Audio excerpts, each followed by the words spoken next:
All right. Good afternoon, everybody. Thanks for joining us for today's webinar, Risk Mitigation in Events, Knowing is Better Than Guessing. My name is Earl Lang. I'm the Membership Marketing Manager here at Dude Solutions. I'm going to be moderating today's event and get things kicked off here and transitioned over to our speakers here in just a second.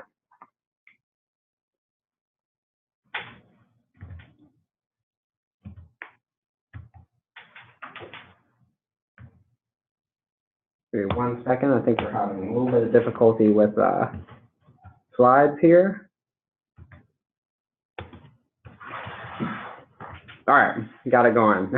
So today's agenda. Part one, we're going to just run through welcome and introductions. Part two, we'll kind of tell you a little bit about today's topic and why we're all here today to listen to our experts. We'll then run you through some risk and liability best practices. We'll not be doing roundtable discussion today, but we'll instead be doing a closing out and a Q&A here at the end for anybody who has any questions.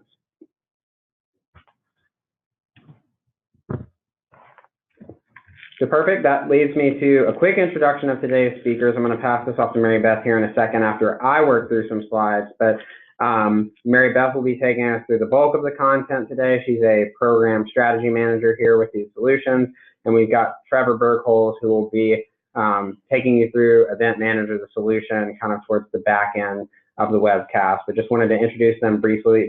You'll be hearing from them here shortly. So why are we here today? So the number one reason why we're here today is because we know how important safety and security are, right? It's oftentimes the number one thing on the top of our mind, and really it's everybody's business because we care about our membership, you know, and that's made up of children and friends, and we're oftentimes, as people who are in charge of those facilities, we're the people who have some responsibility and liability tied to that. So you want to be prepared. You don't want to be in one of those instances where you can get in trouble and get sued, and you know, stuff like that leads you directly to an impact on your brand, your organization's reputation. You know, is on the line with things like that. So that's why we're all here today to talk about what we can do to kind of help mitigate that risk. Really briefly, wanted to tie together how we at the Dude here have some expertise on risk mitigation and liability. Mary Beth has got not only years of experience that she's going to walk you through, but we also provide an event management tool and solution that directly helps you pertain, you know, and maintain your facilities, you know, facilitate easy use of your facilities, help track who's in there, and Trevor will walk you through that in much greater detail, but just wanted to quickly establish that's kind of how we got involved with this topic today and where our thought leadership expertise kind of lies there. And again, tying this back to events, you know, and managing events, Dude Nation, over 11 million events managed, so, you know, over 20 years, as a company now that we've done this, and so over that time we've learned a lot, and just I'm looking forward to sharing that expertise with you all today. So at this point, it's a perfect time for me to introduce our first speaker, Mary Beth Wormiston. Mary Beth. Thanks, Earl. Yeah. We're delighted to be able to talk with you today about risk and liability best practices. Now, doesn't that really stimulate you right off the bat? But what we're going to do today is we're going to talk a little bit about some of your most valued assets. So we're going to talk about how is it in your particular organization, how can you be better at what you do so that when you go home at the end of the day, you know that you have everything done. I typically like to start and say, whatever we do, it's about doing what is right. So many times we get caught up and we hear people say, well, if we do this, are we going to be liable? Well, we need to talk to our attorney. We need to do this and we need to do that. Well, that's all true. But in what we deal with day in and day out, we want to remember the most important thing that we can do is doing what is right. So as we talk about risk and we talk about our valued assets, now everybody that's online today, one of our most valued assets are our facilities and our buildings. We know that if we had to replace them, what kind of costs that we are looking at. But I want to talk to you about how is it that we can be consistent and we can be sustainable in all that we do. Now, that's an easy comment to make, and I get that. My experience has been with YMCAs, and I've been involved with Ys. I don't even really want to tell you how long that's been. But I understand and have worked with clubs and churches and Ys to know that no day is the same, because our products are those people that we serve. And so those people that we serve come in at various times. They want different things. It's not like we're manufacturing widgets. We don't, we have people of all ages and entities with needs and desires that are coming in to these assets that we're trying to protect. And I'm going to talk a little bit later about what that does to our facilities. But in risk management, I really want to come across, and I want to say a couple things to you. It doesn't make any difference what we deem as a policy or a protocol if we can't make it consistent and if we can't sustain it. So here's what I talk about. Think about in your organization, whether it's your employee handbook, doesn't really make any difference what it is. So you write a policy, and it sounds like a great policy, and we run it by the attorneys, and the attorneys say we have to put more theys, we's, and et cetera in it. And so we go, okay, that's all great, and then we take it to the board or the committees, and we get it passed. But do we ask one important question? Can we sustain it? So in other words, when we put into practice policies and procedures, can we uphold them 100% of the time? Because after all, when we implement a policy or a procedure, we don't say, well, we think we can do this about 30, 35% of the time. No, we put it down that says, yes, we can be consistent with it, and we have means to make it sustainable. So that's what we're going to talk about. So how do we manage this gap? And I call it minding the gap. So here's the concept behind minding the gap. Stay with me here. We have policies over here on the right side. And then on the left side, we have those things that we do. And we kind of call those procedures or practices. Now think about something in your organization that this is what we should do, but because of maybe not having enough equipment, maybe not having staff, maybe not having the right technology, which we're going to talk about, what happens is that the practices become the policy. Now think about that. We have a policy, but our practice becomes our policy. So we're not in line with what we said that we're going to do. And the more times we deviate from that practice, the more often we're going to have something that happens. And we call that minding the gap. So here's the other side of it. Now here's a little bit of insurance to tuck back in your head. The more times that we have a high frequency in this gap, no matter what it is, the more times something happens, the higher rate we're going to have for severity. Now we go back again to talking about we want to make sure that we're doing what's right. So to be consistent and to be sustainable, one of the things that we have to have is a viable emergency action plan. Now let me tell you, I think I've seen about every emergency action plan that's out there. And when they get past 20 pages, I'm done reading, because you can't train that.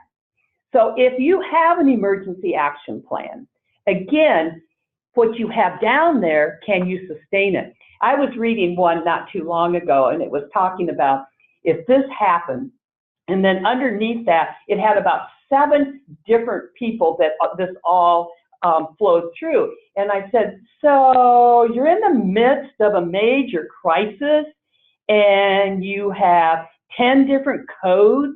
How do I know if this is a code orange, code blue? How does anybody know? Consistent and sustainable. Can we hold on to it? Also, when we deal with EAP plans, we need to make sure that they're current. And we're going to talk about having systems that help us to be able to review and to be, if you have a paper EAP, think about if you make one change, you go and have to create on paper 50 others and distribute them, have people sign off, train them. How do you do that? Consistency, sustainability. If you have an EAP program and plan, which I really hope all of you do, and I hope that the one takeaway from our presentation today is that you're going to pull it out and you're going to look at it and you're going to say, is this something that I can uphold and can I train it? Because here's the issue. We have people that come and go. We have full-time people that are with us for a while. We have part-time people that come and go. So how do we train this and how do we document who has been trained? And using, again, does it make sense? Now, as we think about our facilities and think about how we use them, and we have staff people that schedule them and use them, and we also use people from the outside. What kind of processes do we have in place and how do we document them? One of the most important things that you can do is understand when you have an incident that it is properly and timely reported, and that you have a system that everything is vetted through the appropriate department so people know what happened. And if you have a process that you're really not sure about, if you have an attorney or someone with that kind of knowledge, it's always good that you get somebody else's opinion. Now, I came out of the membership world, and one of the things that we did very well is we shared. And by sharing, we understood what might work and what might not work and have the history behind it. You know, if I can learn from somebody else's mistakes, I'd much rather do that. So think about how is it that you vet and how is it that you can make sure that your plan works for you. Now, I'm going to talk about boots on the ground with the policymakers.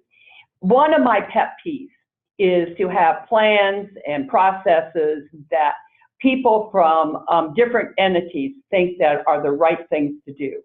Make sure that the people with boots on the ground have the buy-in and can make sure that it can happen. I've been in organizations where messaging is a true problem. Messaging needs to come top down and down up. Here's what I mean by that.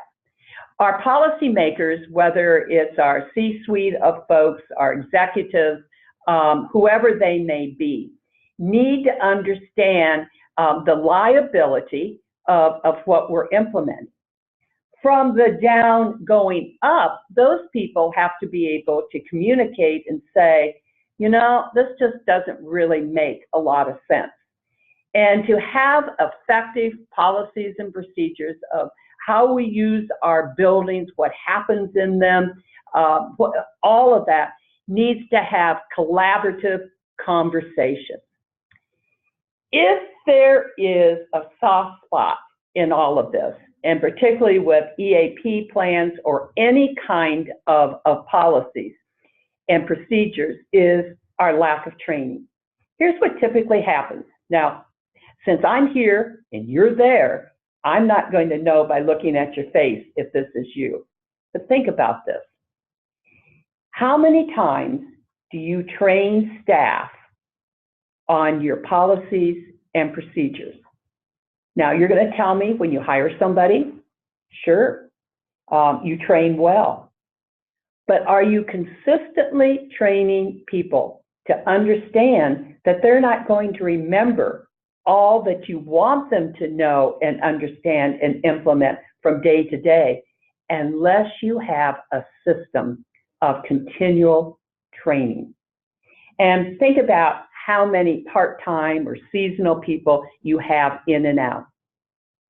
Then the other thing to think about is how are your facilities being used by not only your internal customers. Now, your internal customers, that's you, that's staff, but you also have external groups that are coming in, utilizing and abusing, in many cases, your facilities.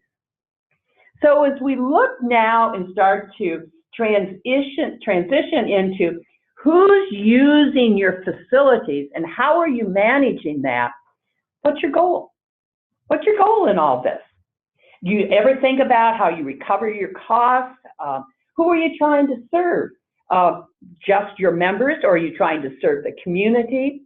And how do you get the word out? How do you publicize? You know, we have for birthday parties, or we have, you know, for education, or we have a senior program. How do we get the word out about our brand? Okay, I use that word brand because at the end of the day, everything you do is about plussing your brand. So we need to figure out how we do that well. And one of the ways that helps us the most is having a tracking process. So, do you know who comes into your facilities? Do you know when they come in? Do you know how many? You have all that information, a part of how you plan for what you're doing. You know, at the end of the day, spreadsheets were great, right? We were spreadsheet gurus, or we had notebooks. We had all kinds of stuff. But in today's world, we have technology that works for us. Technology can make us smarter. They can make us better. They can give us more time. They give us data so that we can be better prepared for all we do.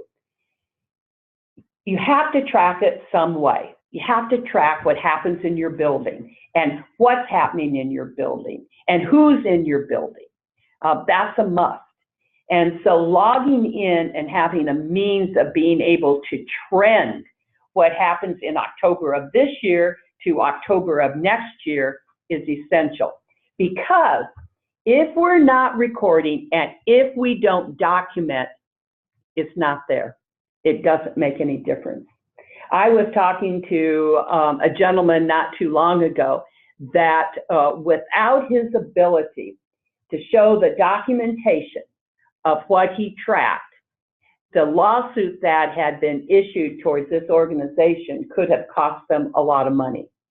But the documentation showed that they had done what they were supposed to be doing in the right manner, and they could document. Documentation in today's world is crucial. We cannot put our brand at risk. Social media, news, it doesn't make any difference. That's who we are. So we need to make sure that what we do with our facilities and who we allow in, go to the news, read in the news of entities that are having trouble because something happened in their facility or whatever. That's the brand. You cannot put a dollar sign on your brand. So we have to know who's in your building. Are they members? Are they staff? Are they outside groups? What kind of facilities do they need? When, where, and how often? And many times we think about that that's just happening during open hours. We have after hours and we have weekends that we need to know what's going on. So I hope you're all with me so far and that you're understanding the bigger picture of what we're trying to do here. So I just said that. We're going to track everything, folks. Everything we have to track. Now, here I am going to get a little insurance-y. So stick with me. This isn't nap time. We're going to get through this. Let me talk just a little bit about insurance. So when you have somebody coming into your building that's external, and particularly if they're going to be using your facilities for a period of time, it's scheduled and whatever, it is always good to ask for an insurance certificate of liability. This means that you are sharing that liability with the people that are coming in to use their facilities. Absolutely crucial. And to have the appropriate hold harmless agreements in place. Now, nothing happens here when somebody's coming into the building, renting, leasing, or whatever, without a signed contract. We need to make sure that we understand if we are the ones responsible for the facility, what we're going to do, and we need to understand those that are coming in to use our facility, this is what they have responsibility for. That also allows us to be better at invoicing. Now, we've grown up. We've really grown up. We've learned that it's great to be community members. It's great to do all these kinds of things. But at the end of the day, we have to protect our brand in our facilities. And that means that if we're charging, and Joe comes into the facility and says, you know, we've been using that room for 20 years. And you say now, well, you know, we need to submit, we need to invoice you for the time. That's what the contract says. That's our protection. And on that, we also need to have valid contact information on both sides so that whoever's coming in to use our facility has contact information. So if a water bubbler overflows or we have a toilet that overflows, we know who to get in contact with. At the end of the day, it's not me, it's you. You're responsible and liable for what takes place on your grounds within your facilities. And as we know, when something goes wrong, anybody can sue anybody for anything. But if we have the proper documentation and have crossed our T's and dotted our I's, that provides us what I like to call is our first line of defense. So again, I'm a little insurance-y, but stick with me here. I kind of call this Insurance 101. Everybody, in my opinion, needs to have insurance if they're using your facility, your grounds, or whatever. And that is what I mentioned before, your general liability policy, and that you're asking for proof of insurance. Now, a group may ask you for yours, and that's fine too. And understand what the limits are on their policy based upon the number of people that are coming in to use the facility, the amount of space, you know, are they using, 50,000 square feet? Well, I might want to see the limits a little bit bigger than what a normal $1 million limit might be. But your insurance people can help you with that. And that's the other point, that we have partners in our community that can help us do what we need to do. So if you're a YMCA or a church or a club, whatever, talk to those that are doing these kinds of things to find out what works for them. So let's talk about, we have events, and it could be a meeting, it could be a track meet, it could be anything, it could be a seminar, a session. We need to make sure that if in fact what we're doing, at the end of the day, we want it to be good. We want people to say, my gosh, that was great. I mean, they really hosted us, everything was great. So we want to make things run smoothly. And the only way we can do that is have a detailed, organized system that does not allow for conflict.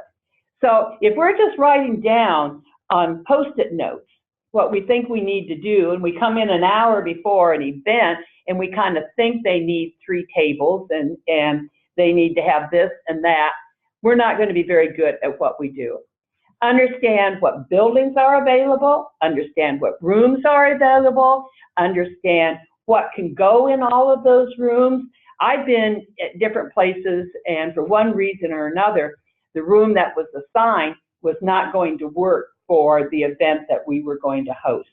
That should never happen. Should never happen. We should do our homework ahead of time. We should know about what we need for the setup, need to know where it is and when it is that we tear down, who and how do we clean up, and how we tie everything together from the moment we have responsibility that we transferred to a group that's going to use our most prized asset to when we close it off. And it's very important that we don't hold on to that knowledge, just us. We need to divide up and conquer, you know, when we have other people in our facilities. But I would say even when we have our own in the facility, we need to make sure that we are communicating. Now, this last point, I know you all know that. No organization is the same, so we have to have the ability to customize. And when we customize, you know, we just can't reel it off the top of our head and think we know what we're going to do. Now, if you're looking for one and done, then winging it might be your way, but I really hope that you have pride in what you do, and you want to make sure that those that are using your facility are providing for your facility in the end, and that you are providing for them.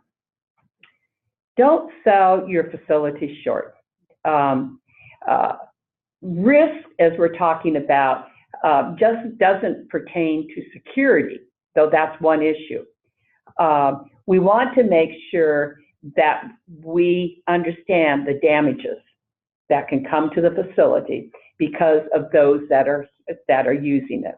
We need to have that integrity of making sure that we understand what's going to happen and understand how our facilities are going to be used. So therefore, do you have a plan in place that addresses fees and damages? Is that part of your contract? Are you looking at that? Are you talking to people that if in fact there's damages, you know, these buildings cost money to build and to maintain. And if we don't have the ability to do that, I would question whether then we should be renting them out. Some people do rent out facilities to make a profit and others don't. But whatever you do, charge what your buildings are worth. Now, some people, in figuring that out through cost studies, know what it is to operate a gym or a field or a meeting room at a country club, whatever it is. Know what your buildings are worth and know what your operating costs truly are so that you can charge off expenses. And keep in mind, you have to look at them all, not just pick and choose. Because at the end of the day, you want to be consistent with what you're charging. You don't want the bridge club to be talking to the senior club and they're using the same facilities and everything is the same and you're charging one over another. Be smart about this. Think about what you need to do. You know, I started out here and I talked about your policies and the importance of sticking with them. You know, because it only takes one slip up. So here's what I say about this, and I learned the hard way. I learned that we don't get what I call do-overs. We don't get that in today's world. We don't have a forgiving audience. We don't have necessarily forgiving participants. So we need to make sure that we're doing what's right the first time. Stick to what you said you were going to do. Everybody is the same. You follow the same processes, whether it's been how you input, how you meet, everything. All invoices are the same. You don't deviate. Everything is the same. You know, as I said before, when Joe comes in and says, but I've been renting this facility for years. Why are you changing it? Well, you're changing it because you can be a better partner and you can be consistent and you can keep everybody safe and you're not damaging the most valuable asset you have, and that's your building. No exceptions. It's not worth the risk in today's world. Read the paper, listen to the news, and you understand that when we take this on, we have to stick to our policies.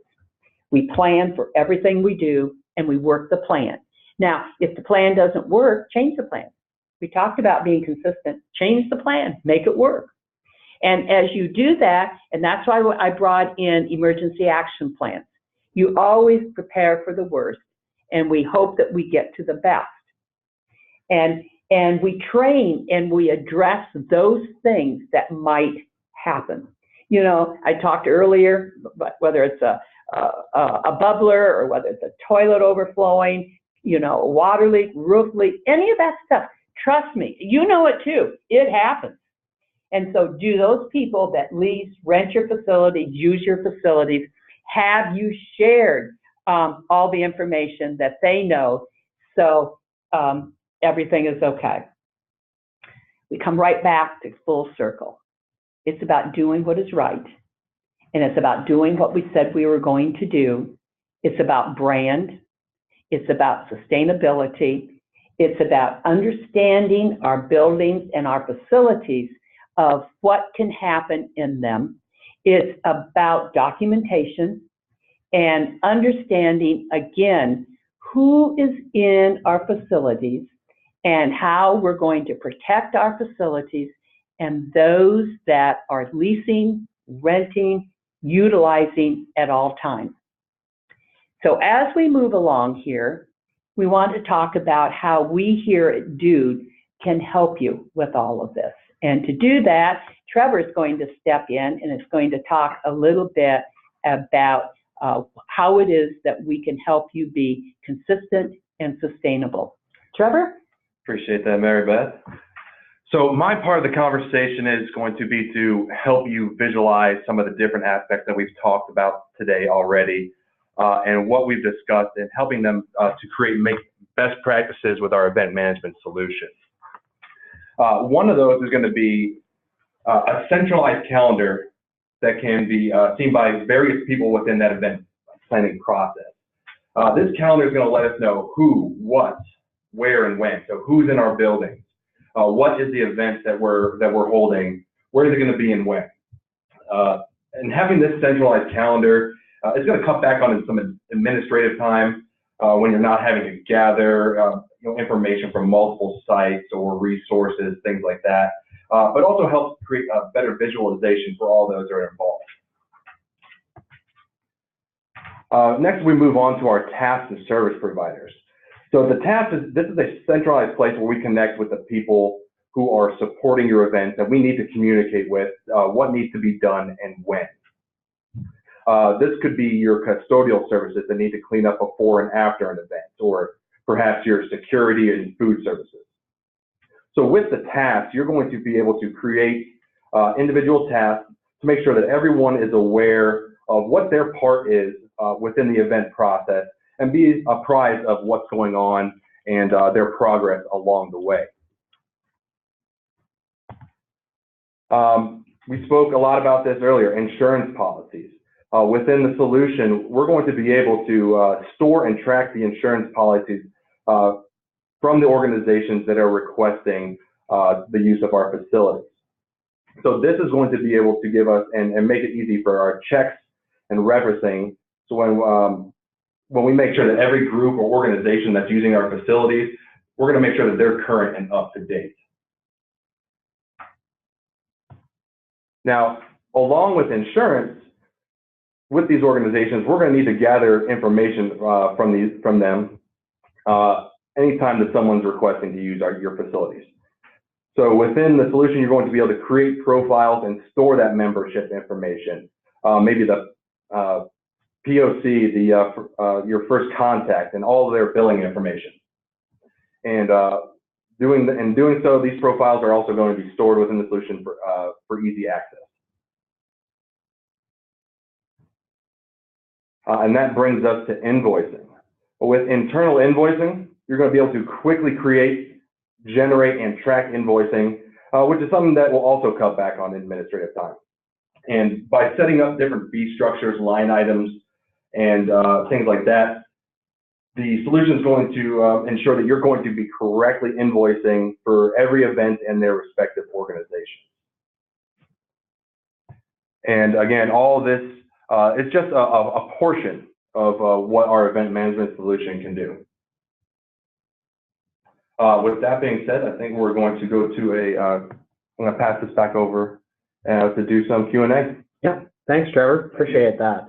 So really quickly, we've had a few questions roll in here shortly a little while ago.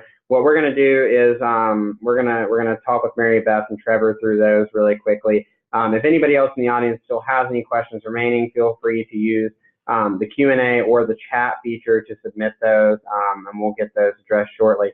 While we're getting those questions pulled up and sorted out on our end, I'm going to launch a quick poll for anybody who'd like more information on Dude Solutions. You know, we talked about event management today and Event Manager and what that can do and how that pertains to risk mitigation and liability to organization. Just let us know. We also, at the Dude, you know, provide solutions for work and asset management, energy management, technology management, as well as capital forecasting. So if any of those pique your interest, definitely let us know, and we'll be sure to follow up with you after the webinar concludes. We'll leave that up for just a second. We'll get my questions ironed out here.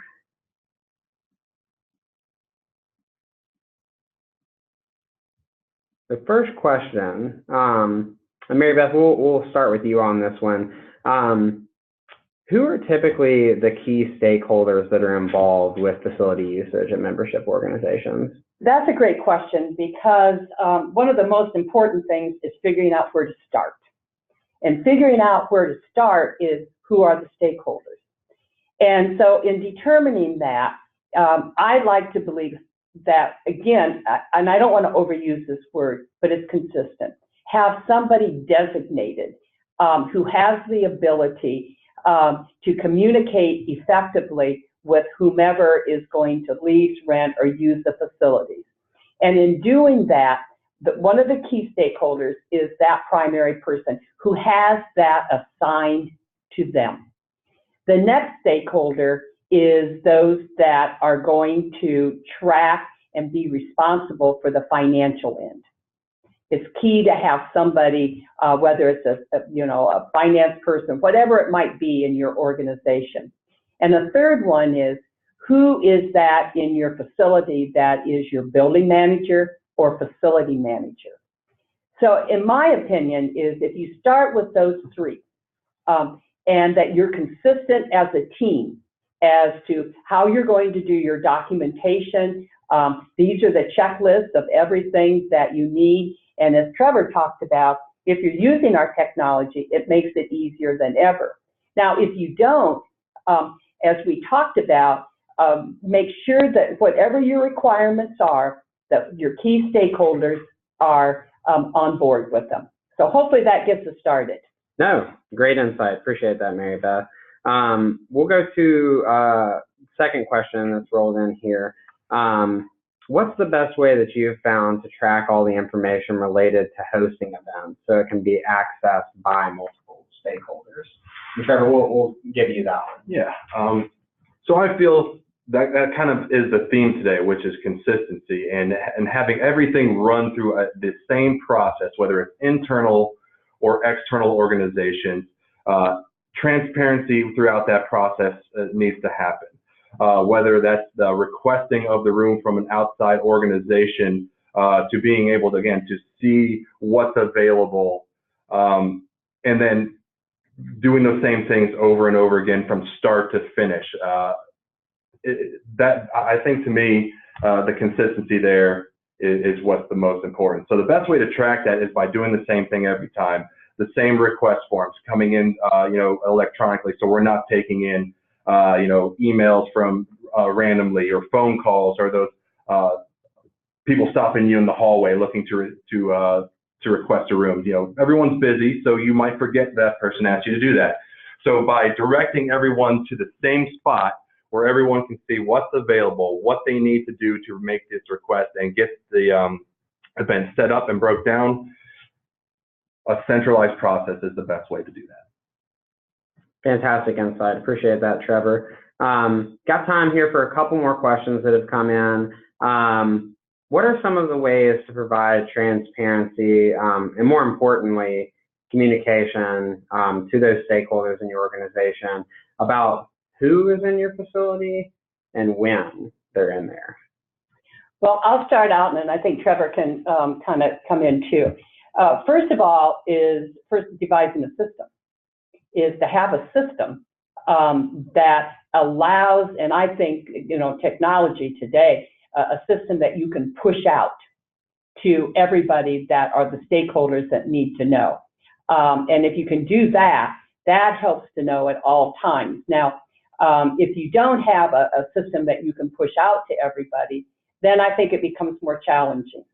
And the reason why we're talking about event management and event manager is to take the challenge out of what we want to do, because we want people in our facilities and we want them to be safe. But we also need to make sure that everybody's on board so that we don't have the bridge club and a travel group in the same room at the same time. That's also embarrassing, but it's brand protection. So to utilize technology, in my opinion, is the best way to make sure that we have transparency. And it also makes it easy to deal with any kind of changes, because change comes with us all the time. And we didn't even talk about that. How do you deal with change? And without, I think in today's world, without having access to technology, you know, I used to, I'll just tell briefly this story. I used to have a friend that I worked with, and I always knew which car was hers, because I'd go by her car, and on her steering wheel, she had Post-it notes. And that's how she dealt with, you know, prioritizing everything. And you think about that. We don't have to do that today. I mean, we have the ability through our technology to make us better, smarter, and easier to serve people. Mm-hmm. Yeah, and I guess the only really thing to add to that is just taking the guesswork out of it. And I think that's what the technology is going to do, is taking that guesswork out of what's available to us to request and at what times, and you know, that chain of how long is it going to take for us to filter out through all the people that and the stakeholders who need to know about that and answer. It can all be done in a fraction of the time by using the proper technology. Absolutely. A calendar is certainly one aspect that helps with that, undoubtedly.